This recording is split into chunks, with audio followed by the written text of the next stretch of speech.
you have discovered that your child has been born with Down syndrome. What next? What are you supposed to do? So my name is Tess, and welcome to my channel. I'm glad that you are following me and you are giving me your feedback.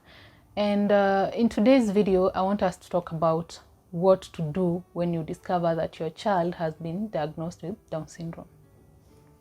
So a while back, I was talking to my mom and I was asking her what it was like that first moment when she discovered that my sister was going to be different.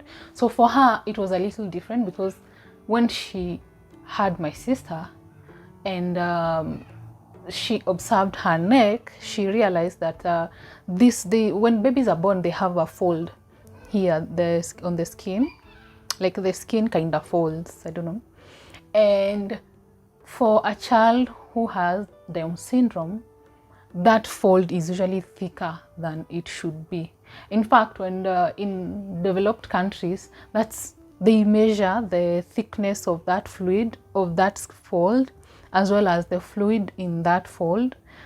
And there are things that they look for, and if they are present, then they can say that there is a likelihood that that child would be born with Down syndrome. So that is what my mom saw. And she saw that the neck, it was red, and it was, I don't think she realized how thick it was, but she saw that it was red. And so she figured that maybe it's something, she got hurt when she was being born or something, and the redness would go away. But unknown to her, this was a symptom of Down syndrome. So during those times when my sister was diagnosed with Down syndrome, there was so little information that we knew, or even the people around us knew about Down syndrome.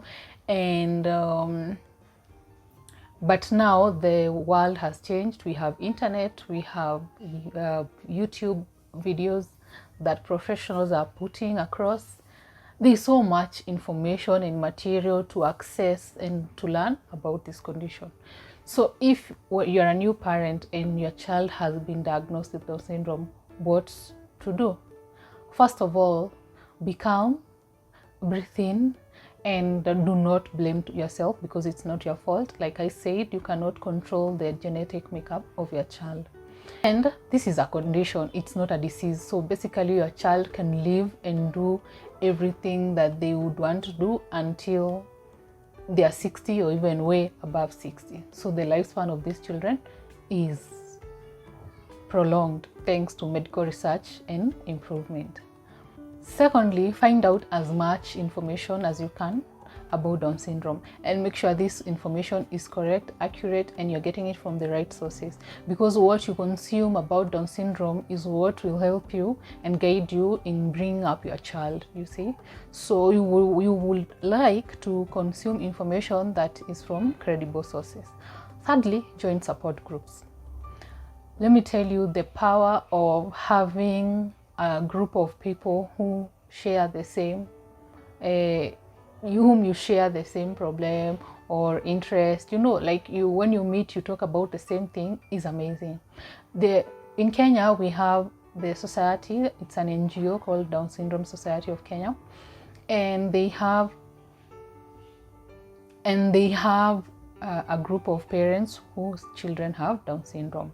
So these parents come together, they discuss, they encourage one another. So every parent is bringing up their child their own way. So when they come to the group, they will be like, I take my child to a normal school. Do you feel that I should consider a special school? If no, why? Then a parent who has decided to enroll her child in a special school will talk about their experience, you see. Then the other parent is a new mom who has a child with Down syndrome. They'll find parents who have been in this journey longer than they have been, and they're going to take you through, like, they'll tell you their experiences. When I found out that my child had Down syndrome, A, B, C, D, this is what I did, and this is how it has turned out for me. This is what I did not do and I wish I had done. This is what I did that I should not have done. So you need to consider support groups. Then you also need to anticipate for a change in lifestyle, because when a child is born with Down syndrome, early intervention should be done, in the sense that you need speech therapist, you need behavioral therapist, occupational therapist, you need physiotherapist, You need a whole list of therapists who will help you in bringing up your child. For us, because we only had my sister for 8 months, we had started taking her for physiotherapists. So you see, like we had started enrolling in the journey of therapists, but we had begun with a physio because their bones are kind of fragile and they need to go for physiotherapy sessions.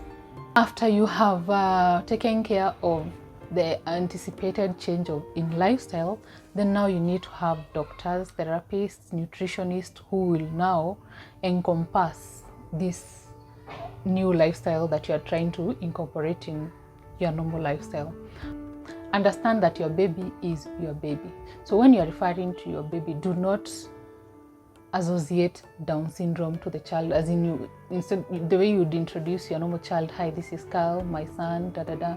You see, you should also introduce your child who has Down syndrome the same way. Do not say, this is Kyle, my Down syndrome baby. Do not let Down syndrome define your child's existence, because even with Down syndrome, they're going to be able to achieve their milestones. Anything that they set their mind and heart to. We have people who have Down syndrome and they're actors, they're actresses. We have graduates, you see, they are employed, they are living their life, their best life. So you should also understand that your child who has Down syndrome will grow and they'll have strengths and they'll have interest, and you will nurture those interests to bring out a better person in themselves, you see. Yes.